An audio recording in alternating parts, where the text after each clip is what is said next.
کون سا ہے جانتے ہیں؟ کلمہ شہادت. سبحان اللہ سبحان اللہ. شہادت جس کو ترجمے کے ساتھ ہمارے مکاتیب میں پڑھایا جاتا ہے. بے شک دوسرا کلمہ شہادت. شہادت مانے گواہی دینا. گواہی دینا. یہ گواہی کیا ہے یہ آپ اچھی طریقے سے جانتے ہیں. شہادت کس چیز کی ہے یہ آپ اچھی طریقے سے جانتے اور سمجھتے ہیں. اس کی تفصیل اور اس کے ایکسپلینیشن کی طرف جانے کا وقت نہیں ہے. چند اہم اور موٹی موٹی باتیں آپ کی گوش گزار کرنے کی کوشش کرتا ہوں. آپ کے ساتھی، آپ کے دوست، آپ کے متعلقین جو صبح و شام آپ کے ساتھ بیٹھتے ہیں، آپ کی نشست و برخاست میں آپ کے ساتھ، آپ کے ہمراہ رہتے ہیں، جو آپ کے ساتھ بیٹھ کر ناشتہ کرتے ہیں، چائے پیتے ہیں، کھانا کھاتے ہیں، وہ آپ کو جانتے ہیں. خدا نہ خواستہ، اللہ نہ کرے، میں کسی کو بددعا نہیں دے رہا ہوں، ابھی کوئی سمجھے، خدا نہ خواستہ اگر کوئی کسی مقدمے میں مبتلا ہو جائے اور کورٹ میں جج اس کو تاریخ دے دے اس کو پیش کرنے کی کہ اگر تم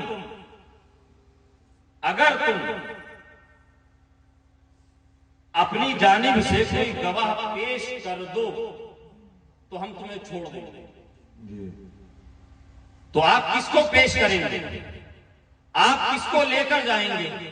جو صبح و شام آپ کے ساتھ بیٹھ کر چائے پیتا، جو آپ کے ساتھ بیٹھ کر کھانا کھاتا، جو آپ کے ساتھ فیکٹری اور کارخانے کے اندر کام کرتا، جو آپ کے ظاہر اور آپ کے باطن کو جانتا ہے، جو آپ کے کردار اور آپ کے کیریکٹر کو جانتا ہے. آپ نے جا کر کہا دیوگھر مدھوپور کی کورٹ میں فلاں تاریخ کو میرے مقدمے کی فلاں تاریخ میں ججمنٹ ہے، اس دن فیصلہ ہوگا. تم مجھے جانتے ہو، تم نے میرا کھانا پینا بھی دیکھا ہے، تم نے میرا اٹھنا بیٹھنا بھی دیکھا ہے، تم نے میرا گھومنا پھرنا بھی دیکھا ہے، تم نے میری محفل و برخاست بھی دیکھی ہے، تم نے مجھے تجارت کرتے ہوئے بھی دیکھا ہے، تم نے میری دکان کو بھی دیکھا ہے. تم ایک کام کیوں نہیں کرتے؟ تم میرے رفیق ہو، تم میرے حبیب ہو، تم میرے دوست ہو، تم میرے بڑے عزیز ہو، تم میرے بڑے قریب ہو. چلو فلاں تاریخ کو میرے ساتھ چلو، جا کر گواہی دے دو. کیا گواہی دے دو؟ جج کے سامنے یہ گواہی دے دو میں اس کو جانتا ہوں، اس کی محفلوں کو میں جانتا ہوں، اس کی برخاست کو میں جانتا ہوں، اس کی کاروبار کو میں جانتا ہوں، اس کا مکان میں جانتا ہوں، اس کا کیریکٹر اور کردار میں جانتا ہوں. ذرا میرے ساتھ چلو. تھوڑی دیر کی بات ہے، تو میرا حبیب ہے، تو میرا رقیب ہے، سالوں سے ہم ساتھ رہے ہیں، بچپن ہم نے ساتھ میں گزارا، لڑکپن ہم نے ساتھ میں گزارا، جوانی کی منزلیں ساتھ میں طے کری، گناہ ہم نے ساتھ میں کیے، اسکول کالج ہم نے ساتھ میں پڑھا. وہ کہے گا میں تجھے جانتا ہوں، بچپن سے جانتا ہوں، مکتب سے جانتا ہوں، جب کھیلتے تھے تب سے جانتا ہوں، جب دہلی سے جوانی پہ قدم رکھا تب سے جانتا ہوں، اسکول کالج میں گئے تب سے جانتا ہوں. مگر ایک بات یاد رکھنا، میں تیرا باہر کا جانتا ہوں، میں نے تجھے دیکھا ضرور ہے، مگر میں جج کے سامنے تیری گواہی نہیں. جج کے سامنے میں تیرے کیریکٹر اور کردار کی گواہی نہیں دے سکتا. اب بتائیے ایسے آدمی کو آپ اپنا دوست اور محسن کہیں گے؟ بالکل نہیں. کیا آپ اپنا دوست اور محسن مانیں گے؟ نہیں مانیں گے. اے مسلمانوں، رب تبارک و تعالیٰ قرآن عظیم میں ارشاد فرماتا ہے، جس آیت کریمہ کو میں نے عنوان سخن بنایا ہے، رب فرماتا ہے یا ایھا الذین آمنوا ادخلوا فی السلم کافہ. اے ایمان والو، اسلام میں پورے داخل ہو جاؤ. سبحان اللہ سبحان اللہ. اسلام میں پورے داخل ہو جاؤ. مطلب کیا ہے؟ مدعا کیا ہے؟ رب فرمانا کیا چاہتا ہے؟ تو یہ علماء کرام کی بارگاہ میں جب آپ ضامن ادب طے کریں گے تو یہ علماء کرام آپ کو بتائیں گے کہ رب تبارک و تعالیٰ آپ سے یہ ارشاد فرما رہا ہے، آپ کو یہ حکم دے رہا ہے کہ میری وحدانیت کو ماننے والوں، اے میرے بندوں، میرے حبیب کی نبوت و رسالت کو ماننے والوں، میرے احکام کو ماننے والوں، اسلام میں ایسے داخل ہو جاؤ جیسے اسلام میں داخل ہونے کا حق ہے، یعنی تمہارا ظاہر بھی اسلامی ہو اور تمہارا باطن بھی سبحان اللہ نعرہ تکبیر اسلامی ہو اور تمہارا باطن بھی اسلامی ہو جائے۔ ایسا نہ ہو تمہارے سامنے صحابہ کرام کی توہین کی جائے، صحابہ کرام کی توہین کی جائے تو خاموش رہو، تمہارے نبی کی گستاخی ہو تو خاموش رہو، ایسا نہ ہو کہ امہات المومنین کی شان میں گستاخی ہو تو خاموش رہو۔ اس لیے کہ جس نبی نے راتوں کو سردی کی کڑاکے دار سردی کی راتوں میں تمہارے لیے اپنی پیشانی کو سجدے میں رکھ کر یا رب حبلی امتی، یا رب حبلی امتی، یا رب حبلی امتی کی صدائیں لگا کر تمہارے گناہوں کی رب تبارک و تعالیٰ سے بخشش چاہی ہے، اس نبی کا بھی تو ہم پر کچھ ادھیکار اور کچھ حق ہے۔ اس نبی کے حق کے بارے میں اعلیٰ حضرت فرماتے ہیں، اعلیٰ حضرت فرماتے ہیں جان و دل ہوش و خرد سب تو مدینے پہنچے۔ سبحان اللہ، جان و دل ہوش و خرد سب تو مدینے پہنچے، ارے تم نہیں چلتے رضا سارا تو سامان گیا، سبحان تم اللہ، نہیں سبحان چلتے اللہ، رضا سارا تو سامان گیا۔ وہ اعلیٰ حضرت اور یہ محفل نعت ہے، محفل نعت۔ رب تبارک و تعالیٰ نے قرآن عظیم میں ارشاد فرمایا یا ایھا الذین آمنوا ادخلوا فی السلم کافہ، اے ایمان والو اسلام میں پورے پورے داخل ہو جاؤ۔ حضرات آپ اچھی طریقے سے جانتے ہیں، ابھی آپ نے دیکھا پچھلے ہفتے کی جو واردات پورے ملک نہیں بلکہ پوری دنیا اسلام کے سینوں پر آری کی طرح چلی، وہ جو سوشل میڈیا کے اوپر جو واٹس ایپ فیس بک کے اوپر جو ویڈیو چلی اجمیر معلیٰ سے، جہاں پر شاہجہانی مسجد میں زائرین کے ساتھ وہاں پر موجود غنڈوں نے جو ظلم ڈھایا، ہم اس کی کھلے لفظوں میں مذمت کرتے ہیں، اور ایک بات آپ کو بھی صاف صاف یہ بتاتے ہیں کہ ہر بارگاہ کا ایک پروٹوکول ہوتا ہے، یہاں پر علماء کرام موجود ہیں جی، ہر بارگاہ کا ایک پروٹوکول ہوتا ہے، ضابطہ ہوتا ہے، قانون ہوتا ہے، ہمیں اسی ضابطے، اسی پروٹوکول اور اسی قانون کے تحت ہر محکمے میں ہر ڈپارٹمنٹ میں جانے کی اجازت ہوتی ہے۔ بے شک، اگر کسی چیز سے کسی کو منع کیا گیا ہے وہ بارگاہ غریب نواز، دیکھیے تمام بزرگوں کی عظمتیں ہماری پیشانی کا غازہ ہے، ان کی عظمتیں ہمارے سروں کا تاج، آج ان بزرگوں کی خدمتوں کا ہی نتیجہ ہے جو سرکار غریب نواز رضی اللہ تعالیٰ عنہ کے لگائے ہوئے تخم کو آج یہ گھناور درخت کی شکل میں آج ہم دیکھ رہے ہیں۔ جی بالکل، یہ 850 سالہ ہندوستان کی تاریخ جہاں پر کیمرے بند کرا کے باقاعدہ وہ آوازیں، وہ آڈیو بھی سوشل میڈیا پر وائرل ہوئی ہیں، لیک ہوئی ہیں، اور باقاعدہ منظم طریقے کے ساتھ زائرین اور عاشقان سرکار غریب نواز کے اوپر ظلم و تشدد کے پہاڑ توڑے گئے، اور اس کے بعد وہاں سے صحابہ کرام کی شان میں توہین آمیز کلمات کہتے ہوئے ویڈیو کو وائرل کیا گیا، بالخصوص صحابی رسول امیر المومنین سلطان المسلمین حضرت سیدنا امیر معاویہ رضی اللہ تعالیٰ عنہ کی شان میں توہین آمیز کلمات کہتے ہوئے وہ ویڈیو وائرل ہوئی۔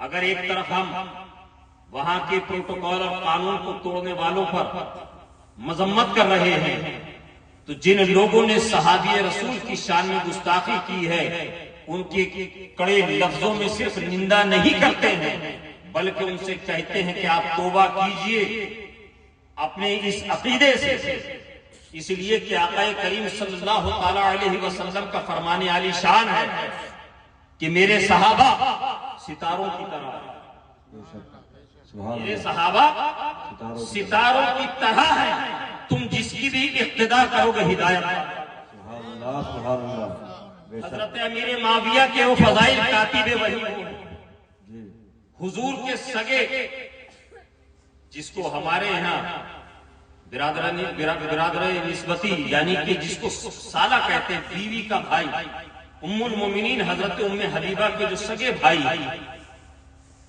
جو حضور کے رازدار بھی ہیں، جو حضور پر وحی الہی کے امین بھی ہیں، جن سے تقریباً 75 سے زیادہ حدیثیں روایت ہے، سبحان اللہ 75 سے زیادہ حدیثوں کے جو راوی ہیں وہ حضرت سیدنا امیر معاویہ رضی اللہ تعالیٰ عنہ، اور حضرت امیر معاویہ رضی اللہ تعالیٰ عنہ وہ پہلے جرنیل ہیں اسلام کے، جنہوں نے بحری فوج کی تشکیل دی ہے۔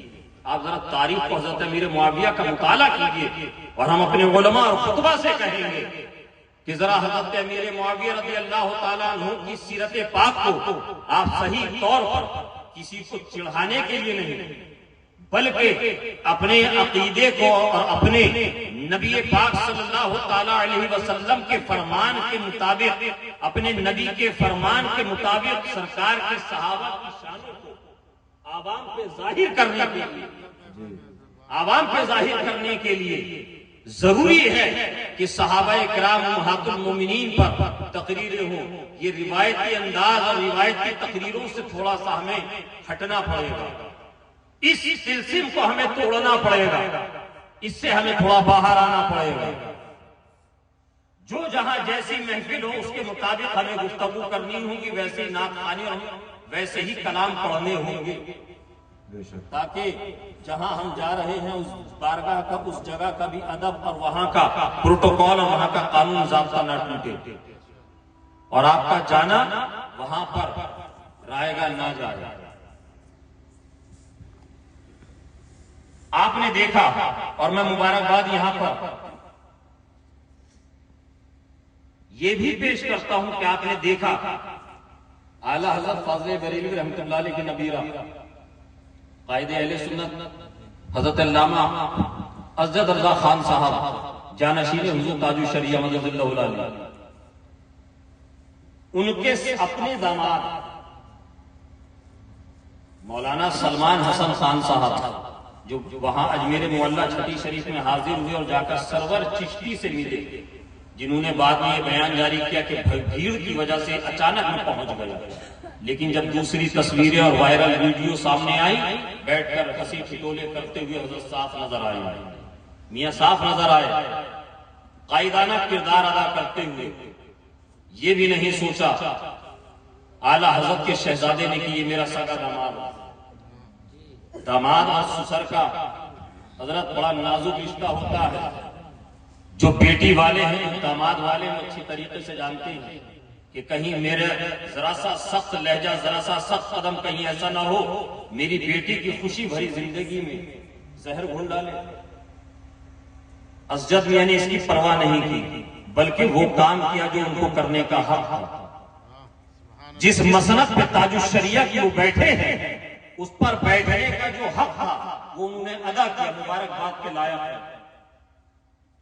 انہوں نے فوراً جماعت رضائے مصطفیٰ کی تمام عہدوں سے ان کو برطرف کیا، اپنے پیٹ پہ دستخط کر کے ان کو یہ اعلان کرا، اور یہ اعلان صرف کرا نہیں بلکہ پورے ہندوستان میں یہ بھجوایا، پھیلایا کہ لوگ یہ نہ سمجھے کہ داماد ہے تو بچ جائے گا، نہیں، بلکہ بریلی کا جو فیصلہ ہوتا ہے جو باہر والے کے لیے ہے وہی گھر والے کے لیے، ارے واہ واہ جو سبحان باہر اللہ والوں کے سبحان لیے اللہ فیصلہ ہے وہی گھر والوں کے لیے ہے۔ اور ابھی ہمارے نقیب صاحب کہہ رہے تھے کہ ندوہ اور سہارنپور جائیے، میں نے آپ سے کہا کہ ندوہ سہارنپور جانے کی ضرورت نہیں ہے، یہ محفل نعت ہے۔ آج یہاں پر 1 درجن شعراء یہاں پر آپ کے سامنے نعت خوانی کر کے گئے ہیں، یہ ممبر لگایا گیا ہے، اس ممبر کو لگانے کی کیا ضرورت ہے؟ آپ کے لیے چیئر ہے، یہاں شورا کے لیے ممبر کا انتخاب کیا، انتظام کیا؟ کیا وجہ تھی کہ ممبر لگایا گیا؟ ارے آپ ہی کے سماج کے لوگ ہیں، اکثر و بیشتر آپ ہی کے محلے کے ہیں، آپ ہی کے مدھوپور سے تعلق رکھتے ہیں، پھر یہ پروٹوکول، یہ شامیانہ ایسے ہی 4 کرسی ان کے لیے سامنے کر دی جاتی، مائک ہاتھ میں دے دیا جاتا، پڑھ لیتے۔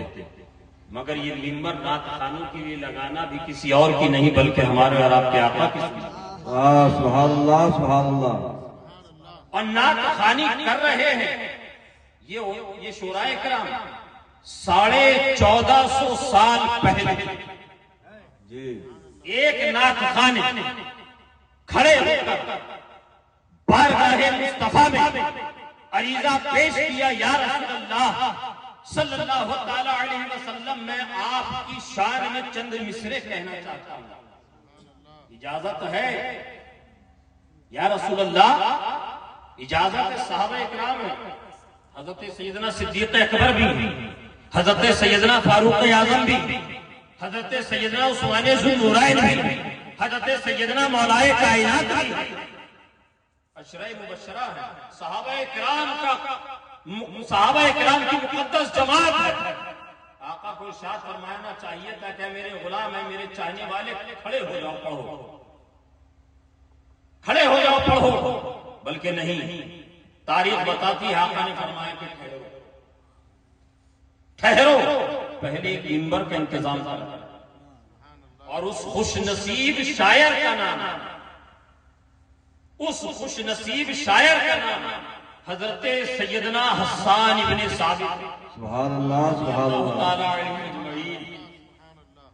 وہ کھڑے ہو کر کلام پیش کر رہے ہیں، حضور کی تعریف و توصیف بیان کر رہے ہیں، کیا عرض کر رہے ہیں؟ یا رسول اللہ، یا حبیب اللہ، وَأَحْسَنُ مِنْكَ لَمْ تَرَ قَطُّ عَيْنِي وَأَجْمَلُ مِنْكَ لَمْ تَلَدِ النِّسَاءُ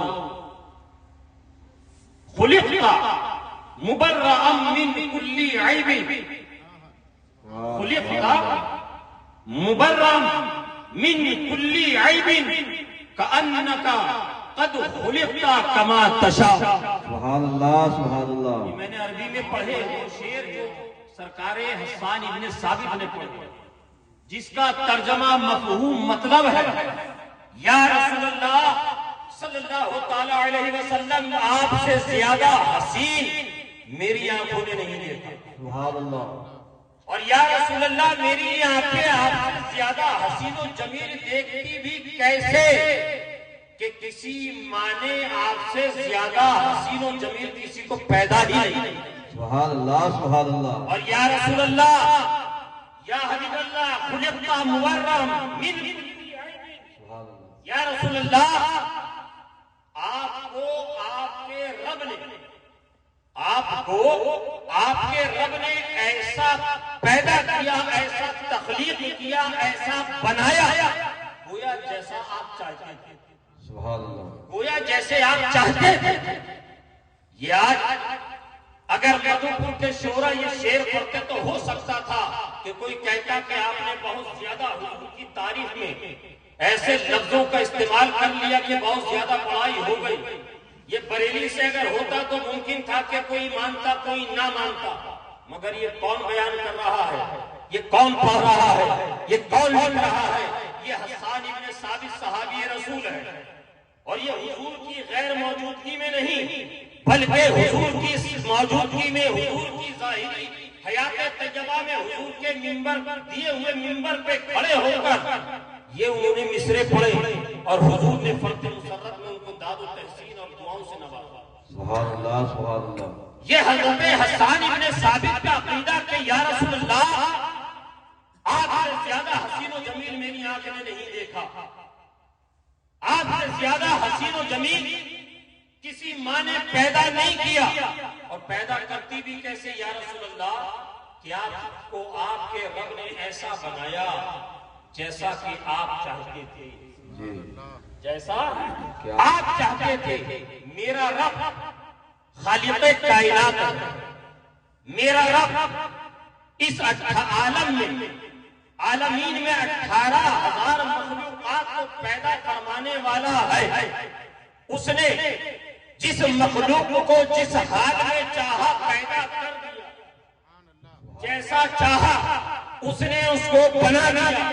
چاند کو جیسا چاہا چاند کو بنا دیا، سورج کو جیسا چاہا بنانا ارادہ جیسا کیا رب نے بنا دیا، زمین کا فرش جیسا چاہا رب نے بچھا دیا، آسمان کا شامیانہ جیسا چاہا رب نے ویسا لگا دیا۔ کائنات عالم کے اندر 18,000 مخلوقات کو رب نے جیسا چاہا ویسا بنا دیا۔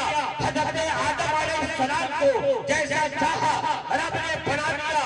اے آدم میں تجھے بنانا چاہتا ہوں، ایسا بنانا چاہتا ہوں جیسا میں چاہتا ہوں، مولا جیسے تیری مرضی۔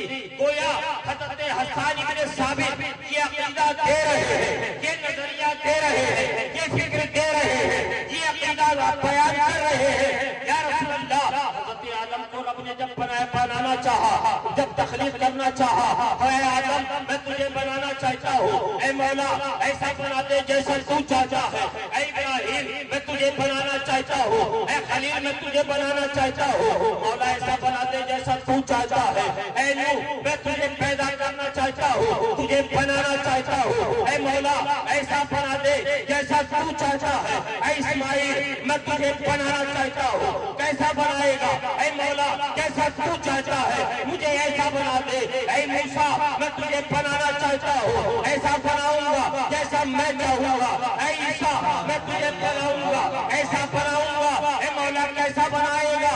ایسا بنا دے مولا جیسا تو چاہتا تھا۔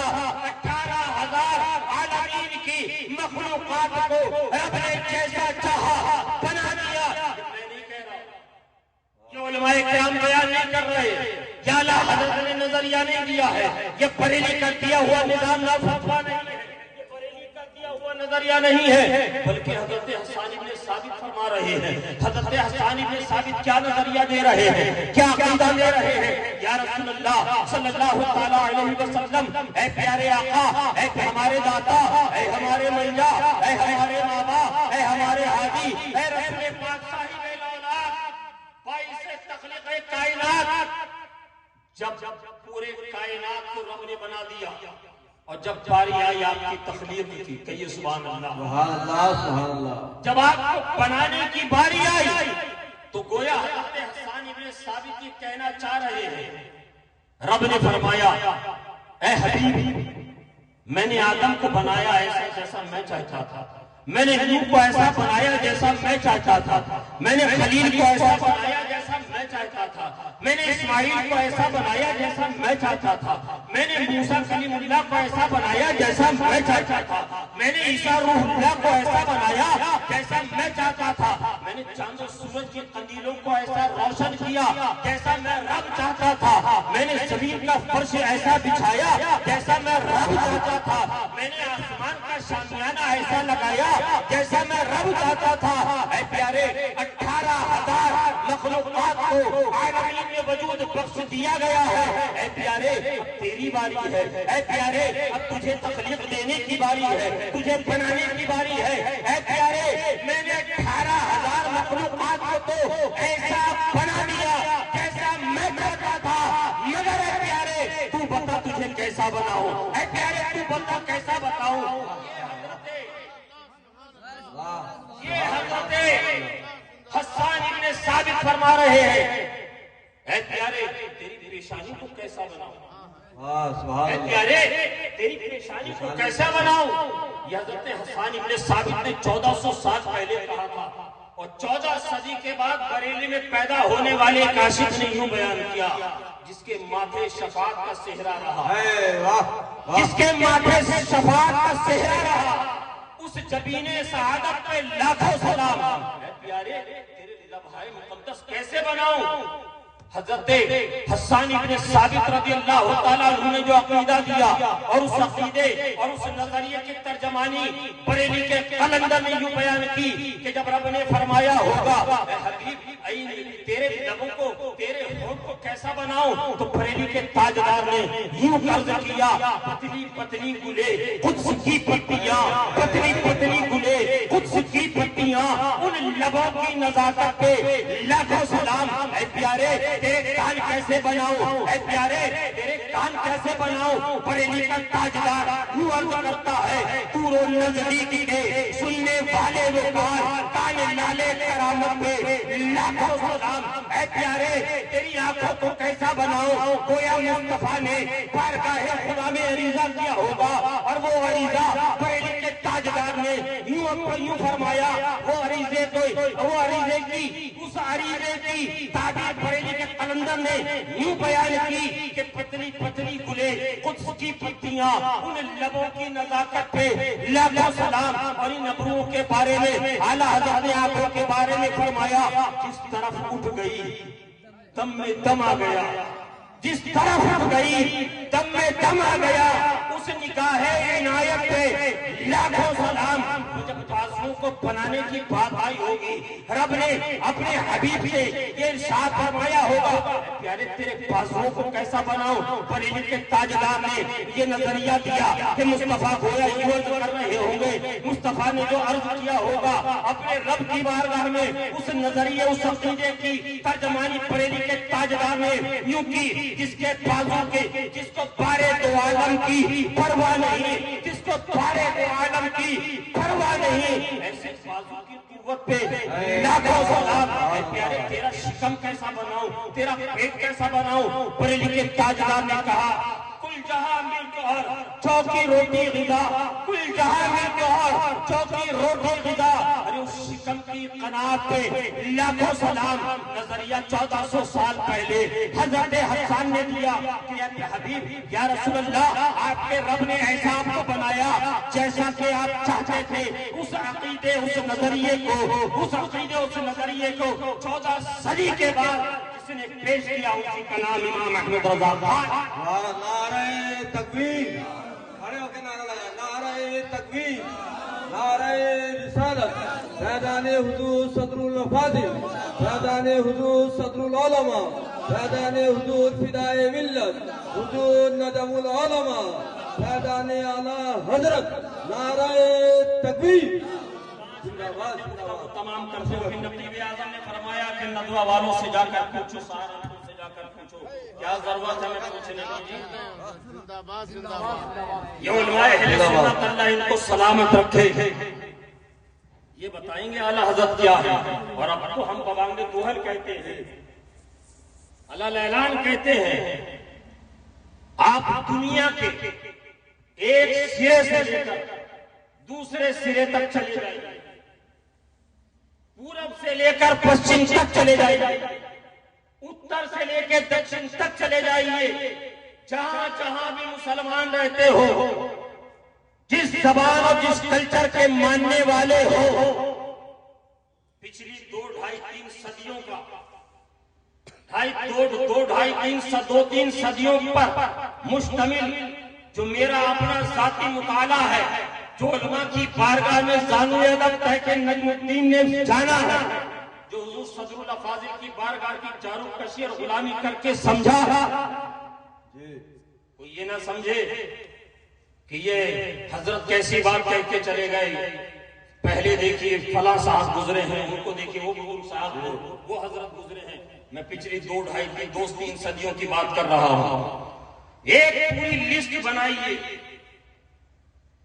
لسٹ بنائیے 200-300 سال کی تاریخ میں جتنے بھی چیدہ کے چیدہ چوٹی کے علماء اہل سنت گزرے ہیں، چاہے وہ علماء فرنگی محل ہو، چاہے وہ علماء خیر آباد ہو، چاہے وہ علماء بدایوں ہو، چاہے وہ سادات کی چوچا مقدسہ ہو، چاہے وہ علماء مہرہ مطہرہ ہو، چاہے وہ عراق کے علماء ہو، چاہے وہ شام کے علماء ہو، چاہے وہ عرب شریف کے علماء ہو، دنیا بھر کے میں برے صغیر کی بات کر رہا ہوں. یہاں ہندوستان کے علماء سے پیر جماعت علی شاہ صاحب کو اٹھا لیجئے, پیر مہر علی شاہ صاحب کو اٹھا لیجئے. 2-2.5-3 صدیوں میں مشتمل اکابرین کی ایک فہرست بنا لیجئے. آپ جاپان سے لے کر فیجی تک چلے جائیے, افریقہ کے جنگلوں سے لے کر امریکہ تک چلے جائیے. سریانی بولنے والا ہو, ایرانی بولنے والا ہو, جیپنیز بولنے والا ہو, ایرانین بولنے والا ہو, بنگلہ بولنے والا ہو, اردو بولنے والا ہو, فرینچ بولنے والا ہو, ڈچ بولنے والا ہو, دنیا بھر کی زبانوں اور تہذیبوں سے منسلک خوش عقیدہ مسلمان ہو, اس کی زبان کوئی بھی ہو, اس کا ملک کوئی بھی ہو, 2.5-3 صدیوں پر مشتمل اکابرین علماء اہل سنت کی فہرست کو اٹھائیے, اس کے سامنے رکھیے اور پوچھیے کہ بتا تو ان میں سے کس کو جانتا ہے اور کس کو یہ مانتا ہے کہ ان کی وجہ سے تیرا عقیدہ سلامت ہے, تیرا عقیدہ بچا ہوا ہے, تیرا نظریہ بچا ہوا ہے. مصطفیٰ کی چوہٹ سے, مصطفیٰ کی چوہٹ سے تیری محبت کی ڈور پھٹی ہوئی ہے. پوری فہرست دیکھے گا, علماء بدایوں کو بھی دیکھے گا, علماء مہرہ کو بھی دیکھے گا, علماء چوچا مقدسہ کو بھی دیکھے گا, علماء مراد آباد کو بھی دیکھے گا, علماء دہلی کو بھی دیکھے گا, علماء فرنگی محل کو بھی دیکھے گا, پیر جماعت علی شاہ صاحب کو بھی دیکھے گا, پیر مہر علی کو بھی دیکھے گا, وہ عرب کے علماء کو بھی دیکھے گا, وہ سیرام کے علماء کو بھی دیکھے گا, وہ شام کے علماء کو بھی پڑھے گا, وہ سیریا کے علماء کو بھی پڑھے گا, وہ نجف اشرف شریف کے علماء قبائل کے بارے میں بھی پڑھے گا. ان کو نہیں جانتا, ان کو نہیں پہچانتا, مگر ایک مقام پر آ کر اس کی آنکھیں چوڑی ہو جائیں گی, دل روشن ہو جائے گا, روشن ہوگا.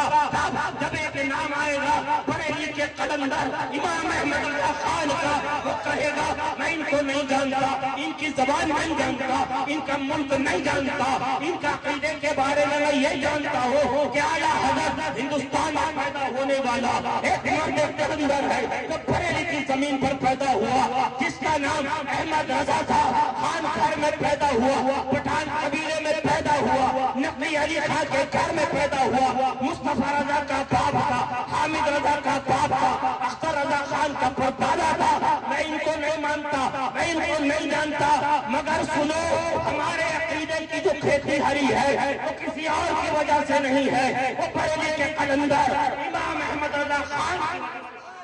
نعرہ تکبیر, نعرہ رسالت, فیضان حضور صدر الافاضل, حضور نجم العلماء, نعرہ تکبیر.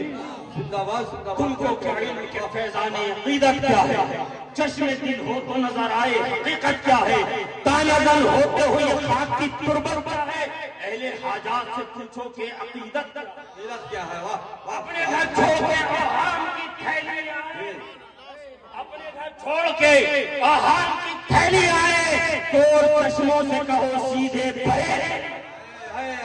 واہ, سبحان اللہ, سبحان اللہ. زندہ باد, زندہ باد. اٹھ کھڑے ہو مومنہ تعظیم احمد کے لیے.